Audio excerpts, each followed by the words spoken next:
8 horas 7 minutos, 8 e 7 em Patos de Minas. Estamos começando aqui na Rádio Clube 98 nesse dia 23 de outubro de 2019. Mais um debate 98. Flávio Souza.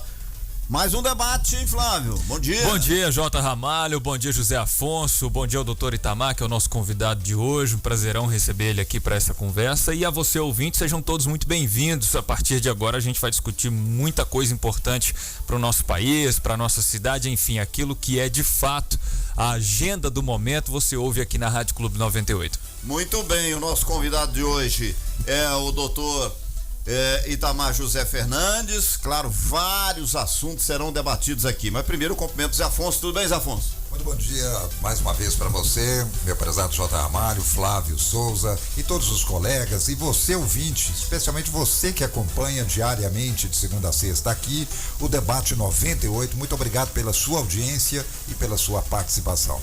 E eu quero agradecer também os nossos ouvintes que têm participado bastante aqui do nosso debate 98. E bom dia, doutor Itamar, prazer recebê-lo aqui no debate pela primeira vez nessa nova programação da Rádio Clube 98. Bom dia, J. Ramalho, bom dia, José Afonso, bom dia, Flávio, bom dia aos ouvintes da 98. Eu aproveito a oportunidade para cumprimentar a Rádio Clube por estar inovando nas suas programações e trazendo assuntos de interesse da sociedade, da coletividade, promovendo um debate tão sadio numa sociedade democrática. Bom, eu quero desde já deixar também o 991050439, né, à disposição aí dos nossos ouvintes para mandar a sua mensagem, a sua pergunta, o seu questionamento para o nosso convidado e para os debatedores também, comigo, Zé Afonso e o Flávio Souza. Flávio, vamos começar com o Flávio hoje, né? Vamos ver se ele costuma entrar batendo da canela pra cima, né? Vamos ver hoje? Não, mas vamos é lá. tranquilo. O doutor aqui isso aqui é muito mais habilidoso do que eu, rapaz. Então, não corre esse risco, não. Eu acho que a gente pode começar conversando com ele, um assunto que é de relevância nacional. Afinal de contas, hoje nós já temos as audiências no Supremo para discutir a questão que envolve a prisão em segunda instância, ou execução provisória da pena, né? Que seria até o termo correto. É bom tomar cuidado com os termos também, né? Tá cheio de especialista aqui hoje. Doutor, eu particularmente entendo que se permanecer da forma como querem, ou seja, execução provisória, a gente está desobedecendo a Constituição e criando um problema. O senhor enxerga de que maneira? Flávio, esse é um debate importantíssimo e, de fato, ele merece a atenção de todos e, sobretudo, do cidadão, porque a Constituição, ela é uma lei que rege a todos, né? Então, todos têm o dever e podem interpretar esta Constituição. E como um documento essencial numa democracia, a Constituição, ela precisa ser respeitada. Então, de fato, quando a gente lê a Constituição no artigo 5º, ela permite a prisão após trânsito em julgado da sentença penal condenatória. E o artigo 283 do Código de Processo Penal também é muito claro nesse sentido, que é só possível a prisão, né, antes da sentença penal condenatória, quando for uma prisão provisória, uma prisão cautelar. E precisa, de fato, né, de uma ordem fundamentada de um juiz, de uma autoridade competente, ou num caso de prisão em flagrante. Mas a pena, a execução da pena antes da sentença penal condenatória, a princípio, ela de fato fere aquilo que está escrito na Constituição. Ou seja, a gente, só para finalizar esse raciocínio, me causa estranheza que nós estejamos discutindo a constitucionalidade daquilo que já é constitucional. É meio exótico isso. O senhor, como está no direito há muito tempo, milita na área, conhece muito mais do que qualquer um de nós aqui, de onde é que surgiu essa ânsia pelas prisões no Brasil? Por que tantas pessoas, eu acho até que é falta de um entendimento a mais do debate. Onde que surgiu essa ânsia, essa vontade? Por que esse debate se transformou tão polêmico, sendo que ele não deveria ser, é tão natural? A nossa Carta Magna é clara. Eu acredito que isso surge muito em razão da impunidade e do alongamento do tempo no processo. Então, às vezes, até você obter o trânsito em julgado, aqueles que são os criminosos que têm mais condições financeiras, certamente contratarão bons advogados que levarão o seu processo até a última instância. Como era feito antigamente, né? Ficava Exatamente. aí 30 anos para julgar um caso. Nós tivemos um caso aqui em Minas do Azeredo, que levou Sim. quanto tempo? Então, o que acontece? E quando nós estamos tratando de corrupção, crime organizado, você está tratando de crimes que de fato podem ter um alongamento desarrazoado no processo. Mas veja, se nós temos um alongamento desarrazoado no processo, é preciso combater isso com outras armas. E de fato, se a gente entender que é possível a prisão depois de formar culpa, ou seja, prisão em segundo grau, porque aí já teria discutido a questão das provas, porque o STF e o STJ são recursos extraordinários. Normalmente avalia se houve acerto ou desacerto na aplicação da lei. Mas a formação da culpa já estaria sido feita na segunda instância. Até porque quando se chega lá já tem provas. Isso. Mas isso não significa, na literalidade da Constituição, sentença penal condenatória com trânsito em julgado, quando já esgotados os recursos. Então, para mim, a discussão, se a sociedade brasileira entende que esse modelo que se colocou não está eficiente, teria que fazer uma proposta de emenda à Constituição e estabelecê-la no artigo 5º da Constituição, dizendo o seguinte, que é possível prisão depois de esgotada a formação da culpa. Ou seja, depois de ter decisões de segundo Mas aí grau, não daria porque é cláusula pétrea, não? Aí vem uma discussão se isso pode ou não. Agora, o que eu entendo é que não caberia ao STF se tornar um legislador positivo, né? De modo, então, que você tenta contornar, porque se é cláusula pétrea, tanto o Senado quanto o STF não poderia desrespeitar essa diretriz constitucional. Agora, de fato, esse debate se alongou. Muitos entendem que isso não vai contra o princípio da presunção de inocência, porque isso estaria analisado apenas do ponto de vista da formação da culpa. Então, se já tem decisão de segunda instância, de segundo grau, já poderia fazer a execução antecipada da pena, porque os recursos extraordinários e os recursos especiais que ainda existissem não ia discutir mais a questão da culpabilidade. Mas de fato assim, poucos recursos conseguem modificar às vezes as decisões do segundo grau. É uma minoria dos recursos, mas é possível.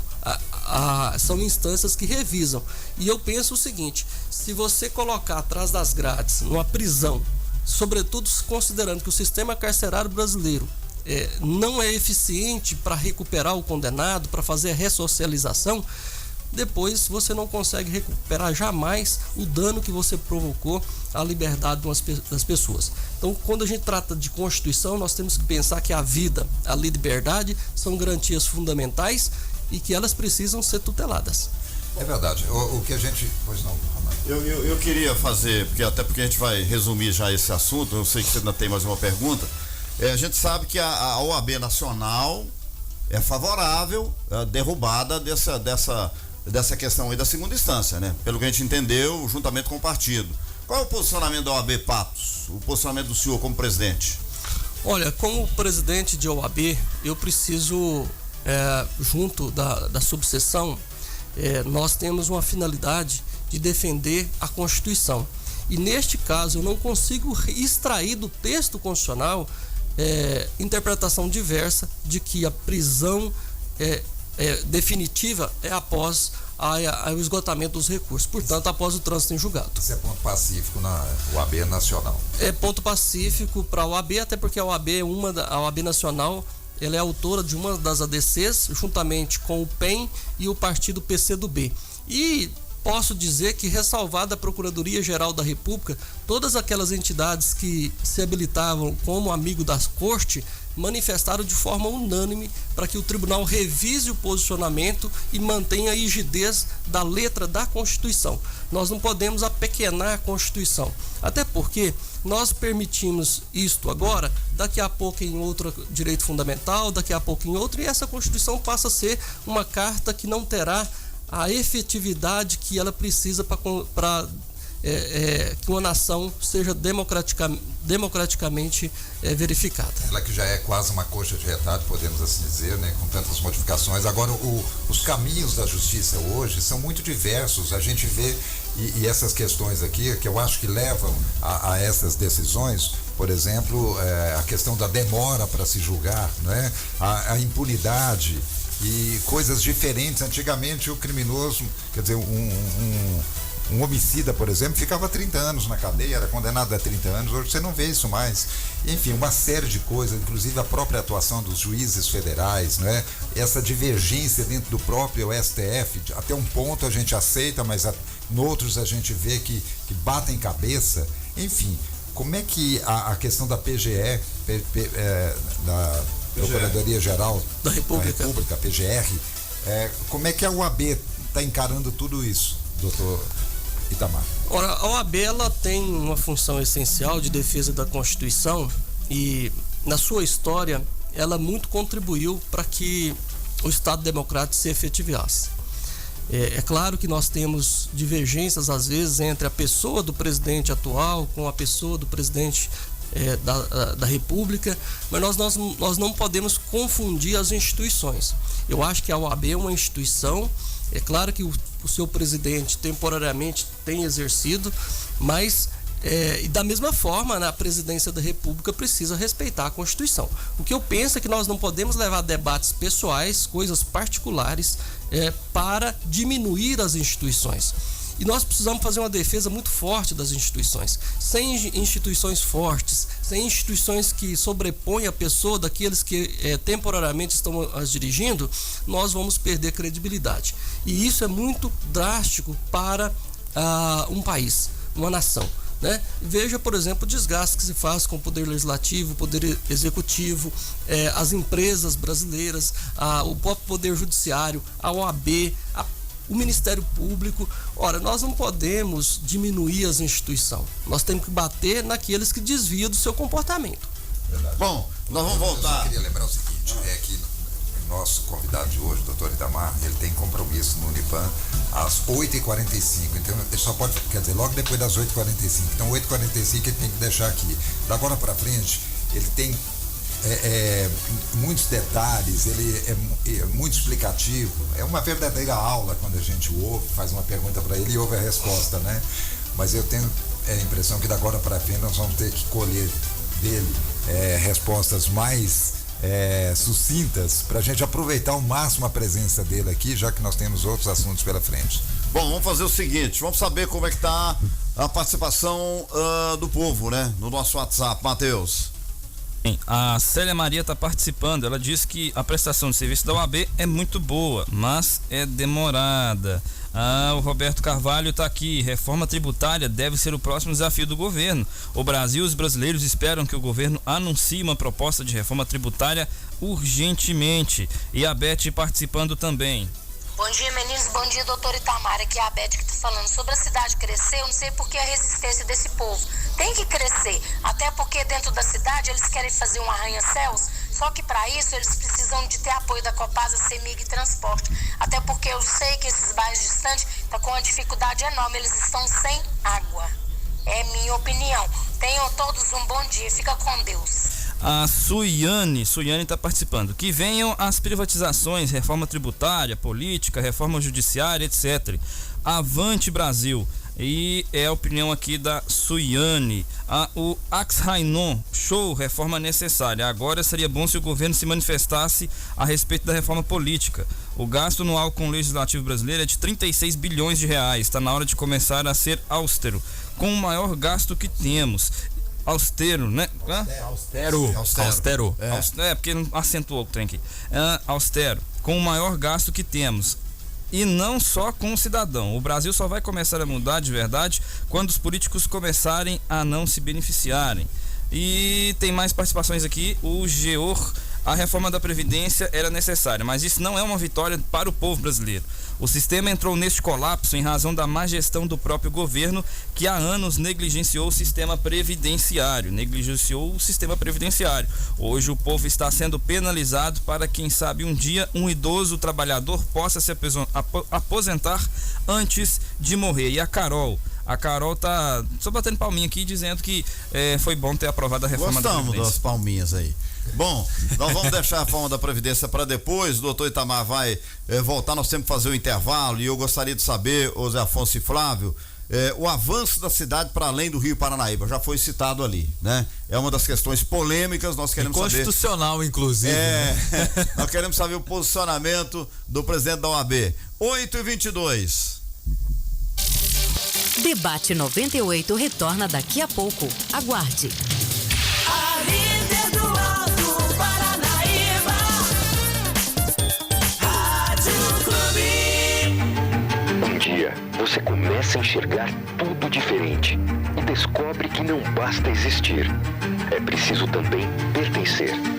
Faça parte de um mundo de oportunidades, construído detalhe por detalhe, pensando em você. Vestibular 2020 Unipam. Inscrições abertas em vestibular.unipam.edu.br. Prova dia 17 de novembro. O Unipam completa você. Você completa o Unipam. No HNSF, nunca paramos de inovar. Para levar até você o melhor atendimento em saúde. Com a nova estrutura, mais dinâmica e moderna, estamos preparados para atender ainda mais pacientes, com a competência e atitude acolhedora que são a nossa marca. E os investimentos continuam. Novos equipamentos de diagnóstico por imagem acabam de chegar. Tudo para proporcionar a você um atendimento de primeira qualidade sempre. HNSF. Apaixonados pela vida.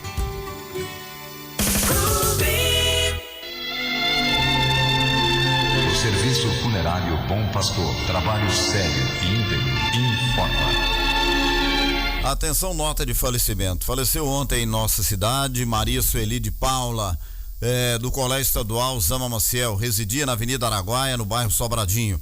Deixa os irmãos Carlos, Ivani, Silvio, Rosângele, Rosilene e demais familiares. O velório acontecerá na Funerária Bom Pastor, na Avenida Paracatu, no bairro Rosário. Aliás, vai acontecer até às 13 horas. De onde será o féretro para o crematório Parque do Buritis, em Uberlândia. O Serviço Funerário Bom Pastor informou o falecimento de Maria Sueli de Paula. São 8h24.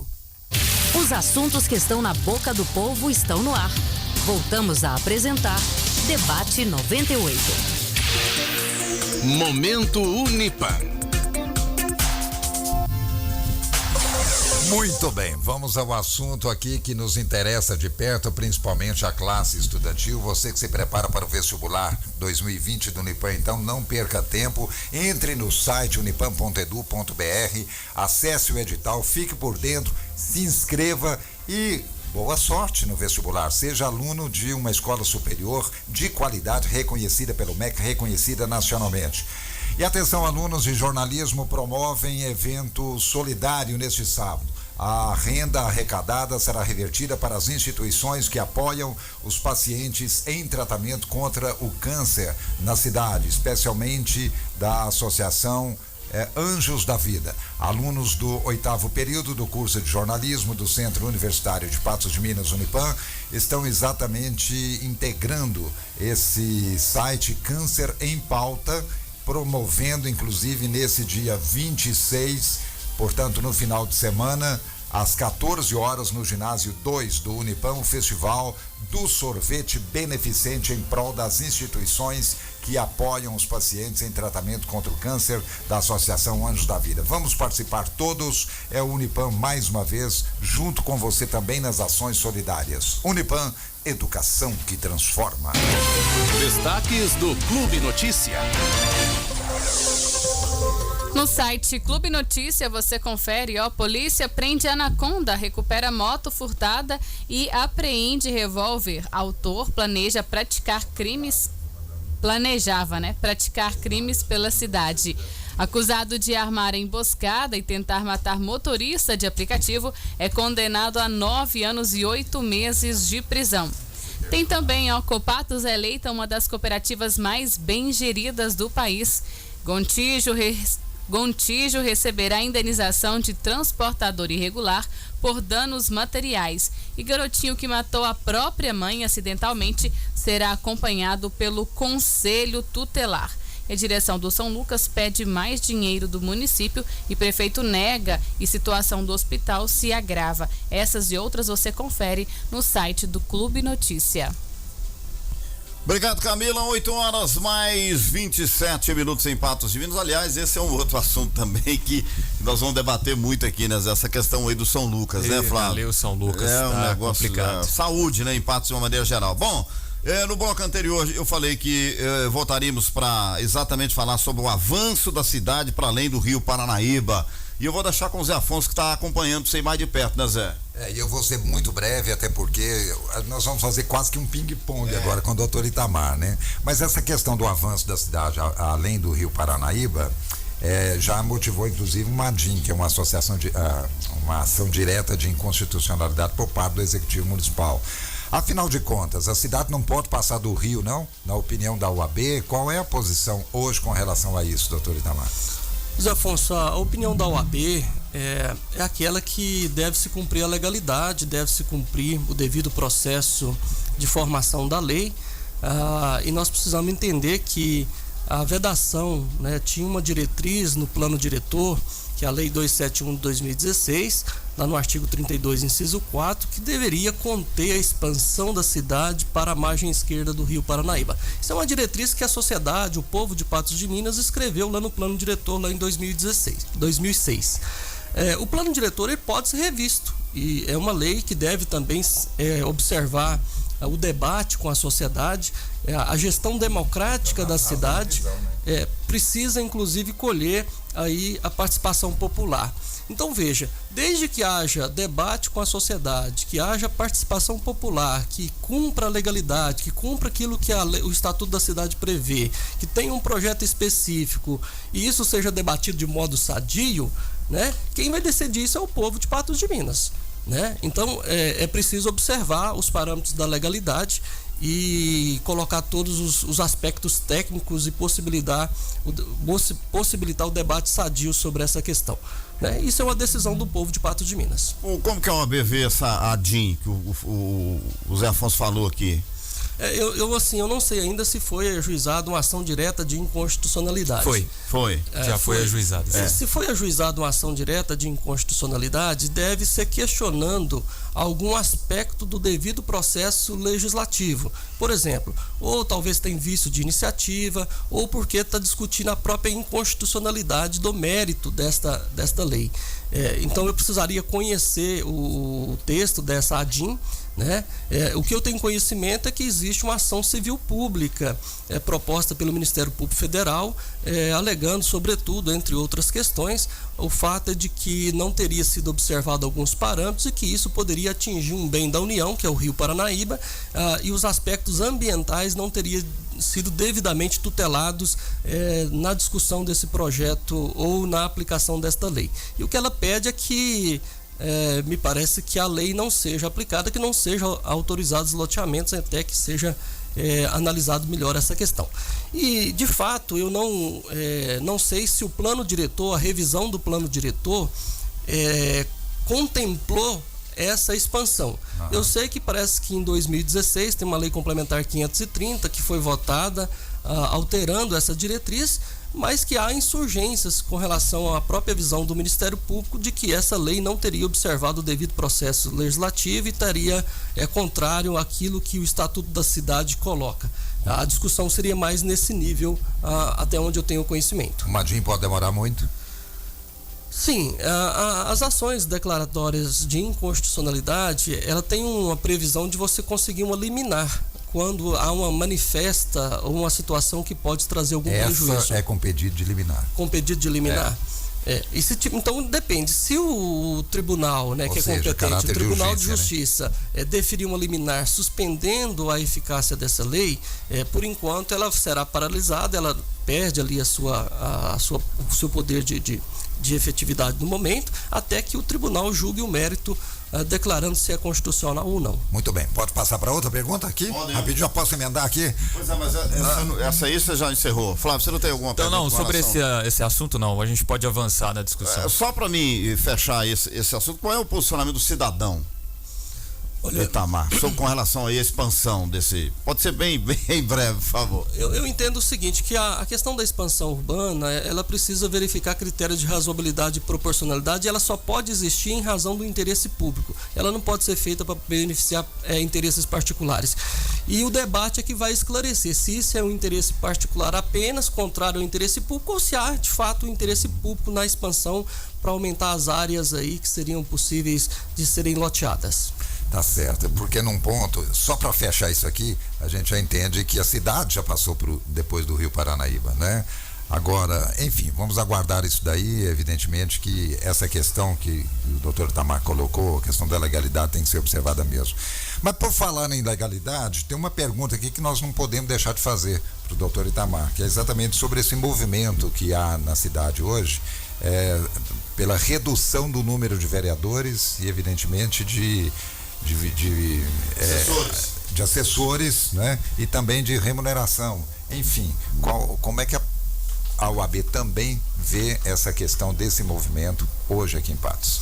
Olha, eu penso que todo movimento popular ele tem que ser ouvido, tem que ser debatido, e ele tem o direito de expressar as suas posições. Eu acho que nós estamos precisando mais disso, de mais debate, de que as pessoas falem o que pensam, que participem mais, que sejam de fato cidadãos. Então é plenamente legítimo a sociedade querer reduzir o número de vereadores. Agora, nem sempre o querer é constitucional. Quer dizer, eu posso querer, mas às vezes tem entraves. Por exemplo... Esse caso aí é constitucional ou não? É porque estão querendo reduzir para metade. Isso. A questão da redução do número de vereadores é possível porque a Constituição coloca um limite máximo de acordo com o número de habitantes. No caso de Patos de Minas, poderia chegar a 19 vereadores. Nós temos 17 fixados na lei orgânica. Não tem nem jeito de dividir, de colocar metade também, né? Não pode ser reduzido. É claro que pode ser reduzido. Isso do ponto de vista constitucional, a princípio é possível. O que se discute, tem uma interpretação minoritária, dizendo que lei de iniciativa popular não poderia reduzir. Isso teria que partir de um projeto de lei do executivo ou do próprio legislativo. Sim. Entretanto, na lei orgânica do município está previsto que a iniciativa popular, né, se reunir o número de assinaturas mínimas, ela pode alterar a Constituição, a lei orgânica. Então veja, se a própria lei orgânica prevê que é possível você alterar a lei orgânica e o número de vereadores está na lei orgânica, me parece que é possível você fazer um projeto de emenda à lei orgânica, colher as assinaturas todas e pedir para que seja tramitado no legislativo. Isso aí vai dar um debate, hein, doutor? Porque o que a gente tá vendo lá no Supremo... porque o seguinte... tem tanta coisa aí no meio, hein? Eu tô entre essa minoria aí que acha que de projeto de lei de iniciativa popular não dá para mexer em algo tão pesado assim, mas uma coisa me preocupa, doutor. Eu acho que a gente está chegando numa discussão da redução do número de vereadores sem entender como que é composto o orçamento legislativo. Acho que tem gente que tá achando que cortou metade, deu uma facãozada lá, né? Para usar um termo bem popular, no dinheiro que vai para a Câmara ou deixa de ir. Tudo bem que se ele não for, ele pode ser realocado. A gente entende muito bem disso, mas tá faltando também um pouco mais de clareza nesse debate, né? Sim, é por isso que o debate é essencial. Eu só para fazer um registro e ser muito coerente com aquilo que eu penso, então veja, eu entendo que é possível a iniciativa popular propor uma proposta de emenda à lei orgânica para reduzir. Agora, a discussão e a votação depende dos representantes do povo. E para aprovar, nós precisamos de um quórum extremamente qualificado. Não basta o rol de assinaturas. Não. O projeto encaminhado e analisado.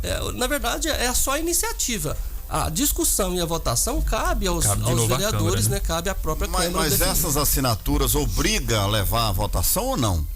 Eu entendo que se preencher todos os requisitos, conferir, tiver o número suficiente, ela tem que tramitar. Ela tem que tramitar, porque então. Senão você não dá a devida validade ao preceito constitucional da iniciativa popular. Mas ela pode entrar lá e ficar lá por muito tempo também. Pode pedir vista, pode votar contrário. Como eles, de vez em quando, eles fazem. Estou dizendo aqui o caso de Patos, mas fazem lá em Brasília. Ou uma própria comissão lá de a CLJR, no caso, pode entender que não... tá aí, o trâmite é todo. Né? Agora, veja bem, já com relação à redução de subsídio, redução de número de assessores, aí parece-me que há uma vedação um pouco maior da iniciativa popular. Por quê? Porque isso não é fixado na lei orgânica, isso é fixado em outras leis. E neste caso parece que não há uma previsão expressa da iniciativa popular, isso é uma iniciativa reservada do Poder Legislativo ou do Poder Executivo, e mais ainda, é previsto para o caso de Patos de Minas um repasse de até 6% das receitas correntes líquidas, aquilo que está lá no orçamento. E a redução desse percentual é de iniciativa exclusiva. Pode reduzir? Pode. Mas o prefeito teria que encaminhar um projeto de lei lá naquela questão orçamentária. Nós tínhamos que prever isso lá, sobretudo na LDO e no orçamento, para que não passasse os 6%, que passasse 4%. Agora, isso não pode ser de iniciativa popular. Bom, é muita coisa, né, para ser aprovada, pelo que a gente está entendendo aqui. Nós vamos ter que passar. Complexo. Vamos ter que passar para outro assunto. Nós temos que falar de eleições também, né? Com certeza. Matheus Alves. É o Fernando Diniz está dizendo aqui o seguinte. Bom dia a todos aí da Clube FM. É inconstitucional também aumentar o número de vereador, porque eu me lembro da época quando eram apenas 11 vereadores e aumentaram para 19. Então, tem alguma coisa errada aí, né? Pode me explicar aí por quê? Fernando Diniz. Para 17 no caso, né? É isso aí, Matheus? Isso, Fernando Diniz dizendo aqui. Eu agradeço aí a participação do Fernando Diniz. Eu acho que ele compreendeu um pouco errado, porque eu não disse que é inconstitucional reduzir. É possível ter a proposta de emenda à lei orgânica, inclusive por parte de iniciativa popular, para reduzir. Se entender que 17 está desarrazoado, quiser voltar para 13, por exemplo, é possível iniciar e discutir. O que existe uma discussão pequena é se a iniciativa popular poderia chegar a tanto, né? Então, ou seja, é possível reduzir? É constitucional. É constitucional passar de 17 para 19? É constitucional. Agora, isso tem que depender da iniciativa de alguém e tem que ser aprovado por uma maioria qualificada lá pela própria Câmara de Vereadores. Uma mobilização popular muito grande para fazer isso, como de vez em quando está acontecendo no país. Só seria possível se acontecer isso. Mas a gente tem que colocar no papel também, doutor, aí até quero que o senhor comente nesse sentido, se é de fato benéfico para a cidade, porque nós estamos tratando até agora de uma hipótese muito abstrata de que esse número seria de fato eficiente. Hoje nós já temos problema demais, eu acho que, não vou entrar no mérito da qualidade ou não dos parlamentares, tenho lá as minhas críticas a esse ponto, mas a gente já parece que não está dando conta do serviço. Na verdade, o que acontece, Flávio, eu acho que um governo, ele se legitima e uma instituição se legitima a partir das respostas que ela dá à sociedade. Talvez o que se está em discussão hoje é que o Poder Legislativo Municipal não tenha conseguido, não por falta de vontade, talvez, dos seus membros, mas da conjuntura que se vive, dos problemas que se tem, do ponto das próprias de vista, limitações, né, do cargo, da própria limitação até das competências do Poder Legislativo, da falta de união em prol de um projeto único em favor das pessoas e da cidade. Dar essas respostas. Então o cidadão começa a perceber que o número seria excessivo e, portanto, estaria contrário ao próprio interesse público. Por quê? Estaria se gastando muito, pagando talvez os subsídios e a própria estrutura de manutenção da Câmara, e poderia economizar recursos para que esses recursos fossem investidos para outras áreas mais prioritárias. Com os mesmos resultados. Com os mesmos resultados. Então, veja, se é 11, 13, 17 ou 19... quem tem que definir isso é o povo, e via de consequência através do debate, através da votação de uma emenda à lei orgânica que precisa ser aprovada. Agora, que melhoraria a qualidade, isso aí você pode ter certeza, porque a disputa seria bem acirrada. Eu já não acho que melhoraria a qualidade se reduzisse, não. Eu acho que já temos candidato demais, e se tiver 2 cargos lá, vai aparecer 1.300 candidatos. Ou mais, né? Aí vai depender da população, da escolha, né? E eu acho que, né, vídeo nosso Congresso Nacional, nós não somos lá muito expert para escolher gente qualificada.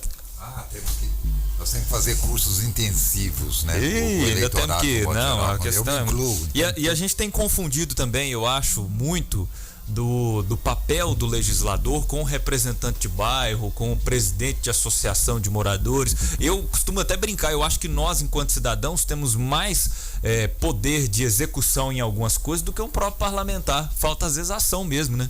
Exatamente. Bom, o tempo já está se esgotando, nós vamos para a última pergunta, né, Zé?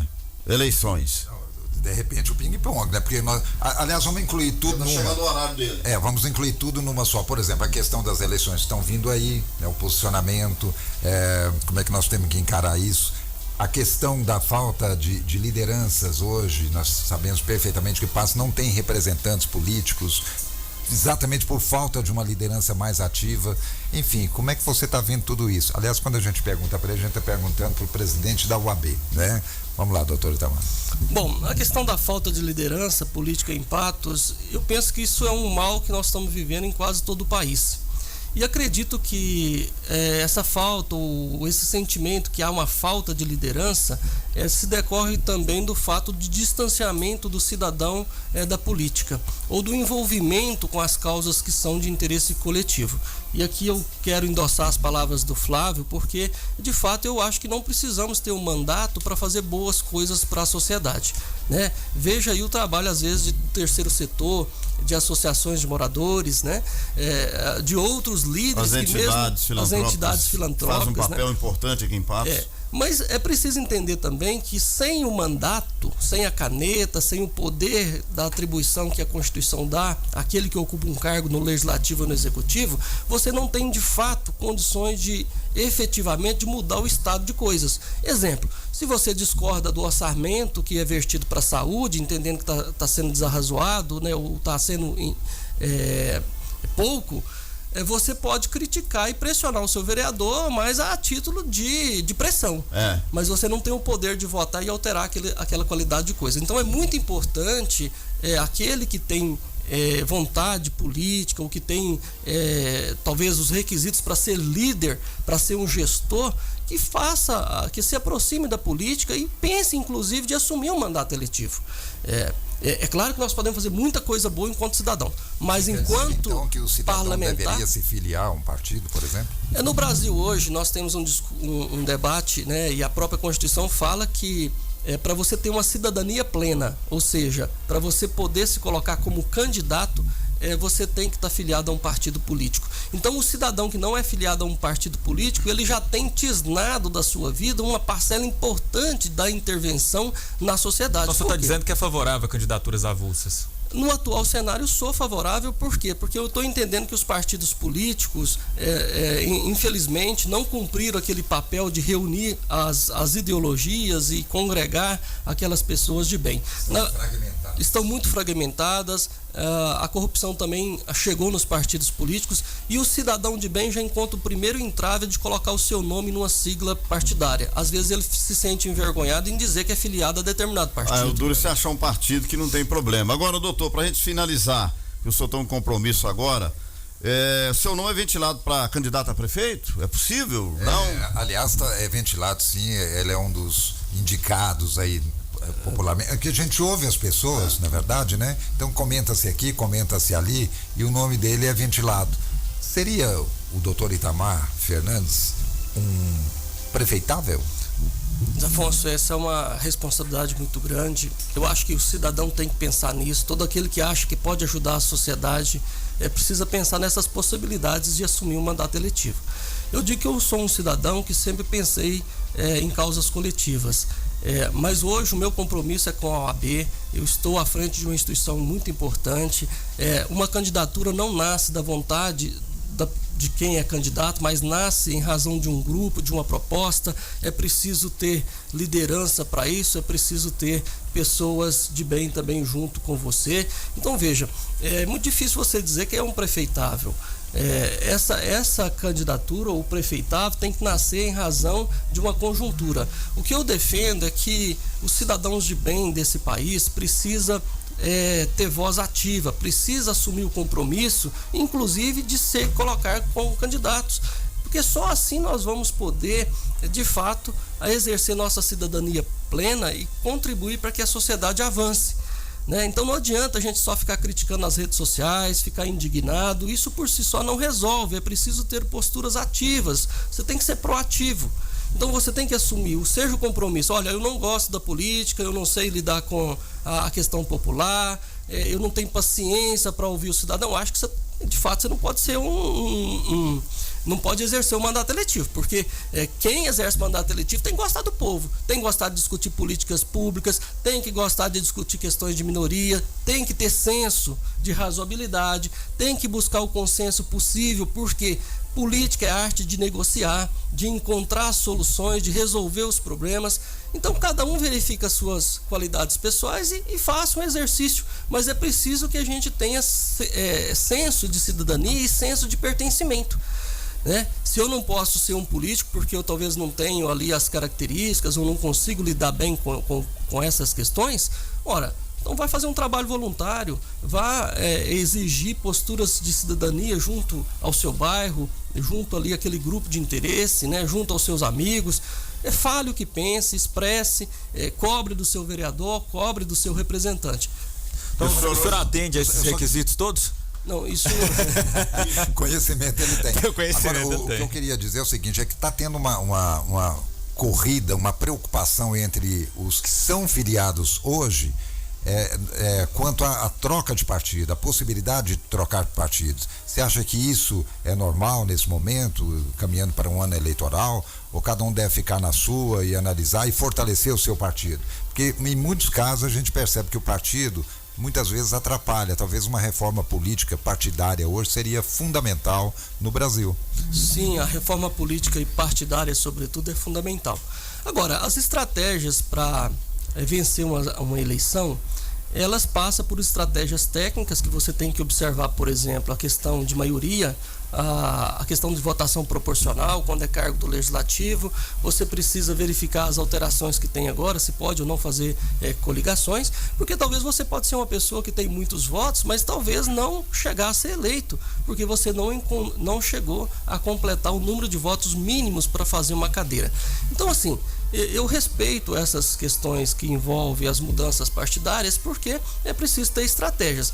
O que a gente não pode concordar é com a má-fé, com o dolo, né, com aquele que às vezes está aproximando de um cargo, de um mandato eletivo para se beneficiar a si próprio ou a terceiros, e não a sociedade. A finalidade única de alguém que se coloca o nome à disposição é atender o interesse público primário. Qualquer desvio desse interesse público primário é de fato desvio da sua função essencial. O senhor está afiliado hoje a qual partido? Hoje eu sou filiado ao MDB. Vai continuar no MDB?